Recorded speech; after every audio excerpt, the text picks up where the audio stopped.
Hello everyone, this patient has a left hand little finger PIP joint fracture subluxation due to injury to the finger while playing cricket. This is a disastrous fracture for that particular joint because if the joint is not reduced well and held in that position till the fracture heals, and if the physiotherapy is not started at the same time, patient is invariably going to end up having stiff painful finger. So our aim is to reduce the fracture accurately since it's an intra-articular fracture, as well as to start physiotherapy from day one after the surgery.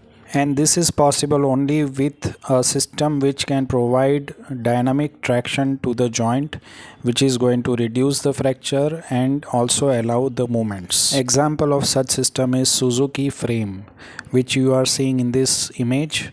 So you can make out that we have inserted 3 K wires through the bone at different level. The first wire, which is inserted in the head of the proximal phalanx, is called as axial traction pin. The second wire is inserted in the middle phalanx just distal to the fracture, and the third K wire is inserted in the head of the middle phalanx, which is known as hook pin. After having inserted all these K wires, we are going to bend the proximal most K wire approximately 2 to 2.5 cm distal to the tip of the little finger in a way that we can create a hook which is facing inside as well as upwards. After this, we are going to bend the second K wire which was passed through the middle phalanx upwards. Since our fractured dislocation is dorsal, this is going to act as a reduction wire. Finally, we are going to bend the distal most K wire in such a way that it creates a hook which is facing proximally.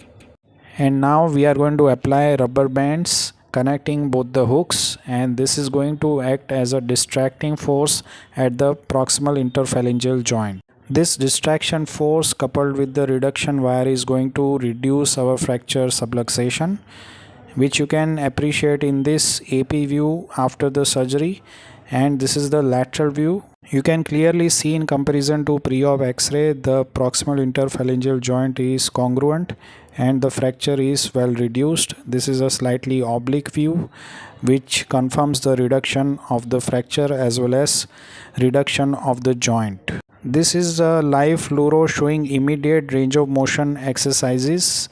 As you can see, the joint is stable, the fracture is reduced. So the main benefit of this treatment modality is that we can start range of motion exercises immediately, which is going to give us good functional results. Thanks for watching this video.